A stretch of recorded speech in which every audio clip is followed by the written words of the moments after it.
Ito po ay isang seksyon lamang ng mga Roman Catholic Church na mga pari, madre, at mga program, units, at mga network nila. But this is not yet the entire church. Hindi pa po gumagalaw ang buong organisasyon nila. At alam din po natin, they can deliver millions of people. Ganon din po ang kanilang hawak na Catholic Educators Association of the Philippines or CIAP. Hindi pa po gumagalaw. Ilang schools lang po mag-participate, 4-5 lang yata, on Sunday, this coming September 21. Kaya nga po nabahala na si Marcos, no? Lalo na nang mabalitaan niya na baka daw magbarikada ang mga bus, company units ni Governor Chavit Singson sa gitna ng EDSA at iwan ang mga bus at magkakaroon ng bigla ang people power on the road. Kaya po kinansilan niya ang kanyang travel ni Marcos papunta sa supposedly mag-a-attend siya sa UN General Assembly sa New York. Hindi na po siya natuloy. Kaya ito pong disenyo ng kunwa-kunwari ang gimmick na bumaba si Martin Romualdez, nagsakripisyo siya, haharapin niya ang mga batikos para matulungan niya na maibangon ang dangal, kung mayroon pang natitirang dangal sa House of Representatives, at tutulungan niyang hindi daw tamaan ng mga pangbabatikos ang gobyerno ni Marcos Jr. Ayan. So, klaro na sa atin, ha? This is not a real change of leadership, but rather it is a game plan of damage control. Number 2, kailangan ni Marcos maipakita na may ginagawa siya upang ang tao ay kanyang lituhin at linlangin. For example, he doesn't need even to bring out itong tinatawag na Infrastructure Independent Commission na binabanggit niya sina Mayor Magalong, sina former DPWH Secretary Babe Singson, pati po ang isang retired Supreme Court Justice si Andres Reyes at si SGP Sisip Gores and Vilayo, top of the line accountant sa isang accounting firm na pinakamalaki sa Pilipinas, itong SGV Sisip Gores and Vilayo. Hindi na niya kailangan po itong gastusan, punduhan pa, at magkaroon ng another layer because all powers of investigation and all resources at mga instrumentalities of government kaya pong pagalawin ni Marcos kung totoong hindi siya sangkot as mastermind sa problemang ito. Klaro? Pwede niyang utusan ang National Bureau of Investigation to do the case build-up supported by the Intelligence Service of the Armed Forces of the Philippines and the so-called National Intelligence Coordinating Agency or NICA. Pwede niyang gawin yan. He doesn't have to have another layer, another expenses, and another exposure of unnecessary layers of a task force or a body na pwede namang gawin ng existing instrumentalities of the government. Pero kailangan niyang magkaroon ng gimmick. Matapos yung kanyang paikot-ikot, pailing-iling, at nagagalit ako, paluha-luha niya nang makita niyang kalunos-lunos na pagnanakaw at pandarambong, kailangan niyang gumawa ng aksyon. At kunwari, ginawa niya ito ang Independent Commission. At to the point, nasabi nga ni Governor Chavit Singson at ng mga nakakaalam nito, siya din mismo ang nagsabi kay Senator Marcoleta, go ahead, Senator Marcoleta, do whatever you want and you can do sa Senate Blue Ribbon Committee, tamaan ang dapat tamaan. O ngayon, nang lumabas ang mga Diskaya couple at ang panimulang pagbubunyag na involve ang kanyang DPWH Secretary. 2 linggo niya pa bago pinalayas, no? Tinabun-tabunan pa niya. Involved si Saldico, si Martin Romualdez, at malamang sa malamang ay involved si Sandro Marcos the way Governor Chavit Singson. Ang mag-amang iyan ay may mga flood control projects at ang isa sa contractors nila, si Diskaya. So, ngayon, para hindi na ito sumambulat at hindi niya makokontrol, pinatanggal niya si Chis Escudero, pinatanggal si Marcoleta at nagkaroon ng rigodon o tinatawag na kudikta sa Senado. At nagbago ang alignment, ang ihip ng hangin. Kaya nagkaroon ng bagong majority na tamimi at kontrolado na ni Marcos at ni Romualdez. At ngayon, hindi pa nagbabago ito. Pero anytime this can change with the development right now of a very volatile and very vulnerable political situation, ang lahat po ay mabilis na nangyayari. Babantayan po natin ito. At ngayon po, dahil walang order ni Marcos na manatili sa Pilipinas si Romualdez, malamang po ito ay lalaya sa Pilipinas.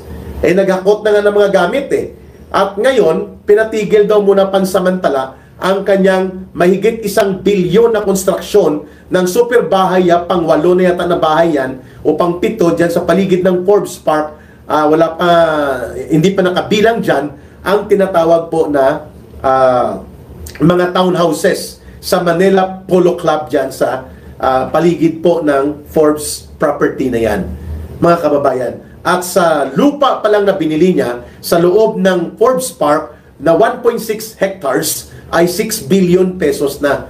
So these are wealth beyond the magnitude of income kahit pa nagmimina ng ginto si Romualdez, kasi nagmimina talaga yan. You cannot spend this kind of billions of pesos na para bagang you earn billions lahat o ubusin mo dito. At ang declared na statement of assets, liabilities and net worth niya, kulang-kulang lang 3 billion. Pero ang gastusan nila ni Saldico, umaabot po ang kanilang mga fleet of luxury cars. Baka malula kayo. Sa luxury cars pala ni Martin Romualdez, kulang po ang 5 billion na pesos. At sa kanya, at kay Saldico, sa helicopter pa nila, at sa kanilang Gulfstream. Ang isang Gulfstream ni Martin Romualdez, $38 million. My goodness. That's almost 2 billion pesos. Dalawa yun. Kay Lusutan binili. Ang isa refurbished. No? Ibig sabihin, kinondisyon. Mga kababayan, sabi ni Jax, let's bigotry. Pwede ba tayo mag-usap sa Messenger? Naka-live pa ako, Jax.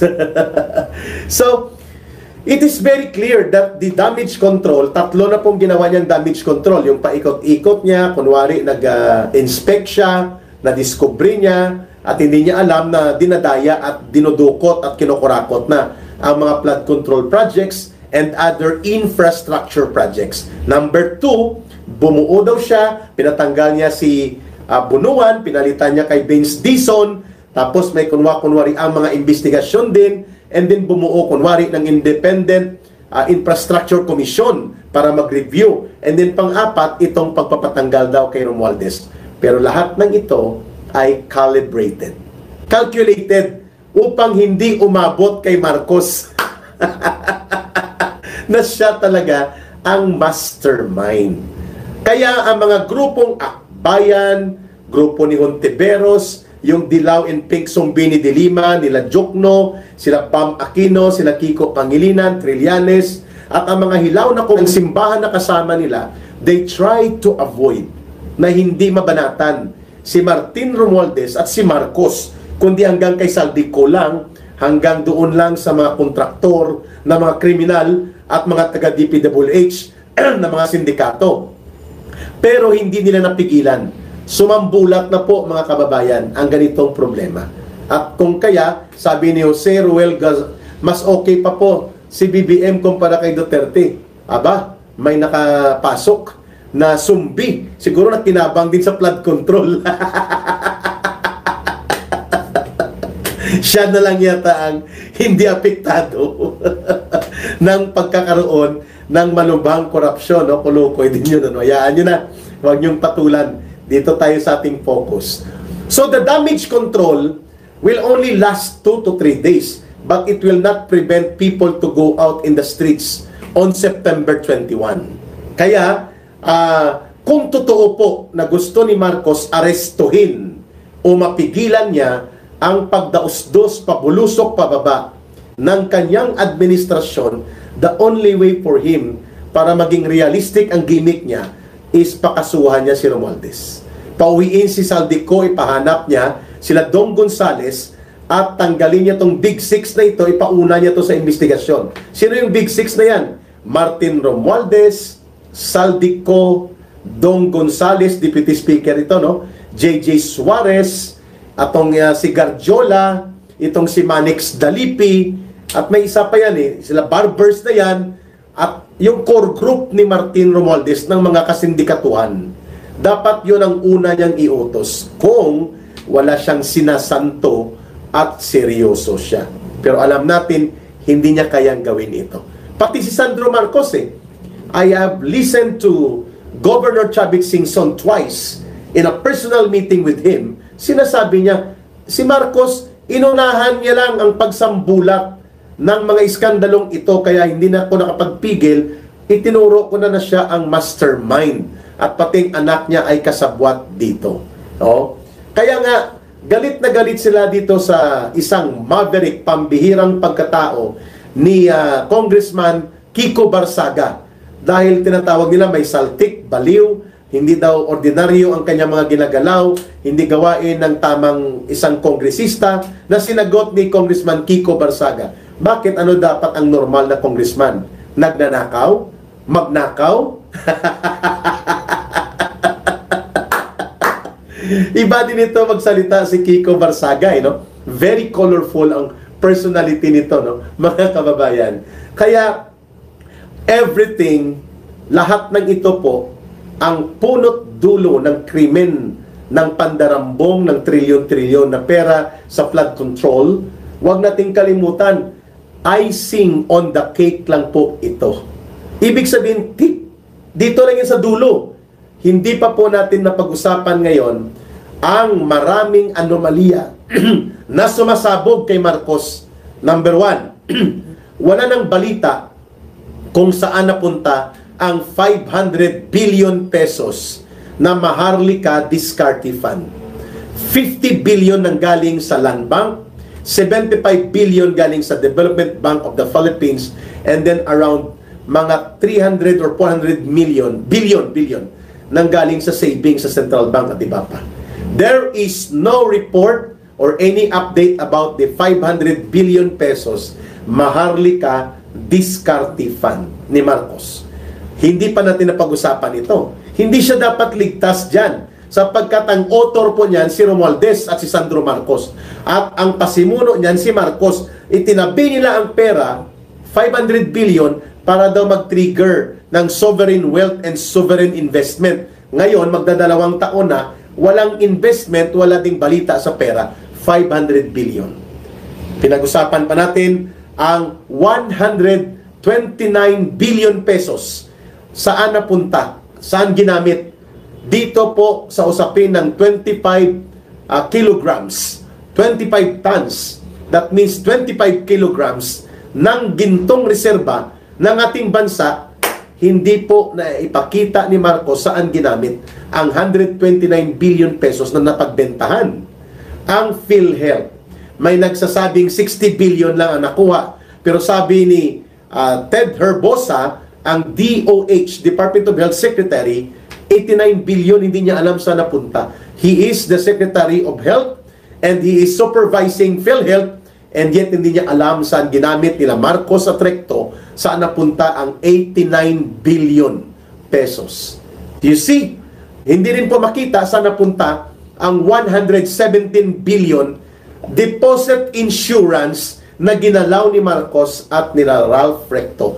Bakit lang kay Tambaluslos ang binubusisi at kay Saldico? The greatest plunder, aside dito sa iskandalusong pagnanakaw, sa side ng Kongreso, hindi po makakapaghugas kamay si Marcos at ang kanyang gobyerno sapagkat kung itotal po natin yan, trilyones din po ang nawawala sa side ni Marcos. Na siya lang ang may kagagawan sapagkat yun ay mga pundo na sa executive side dumadaan.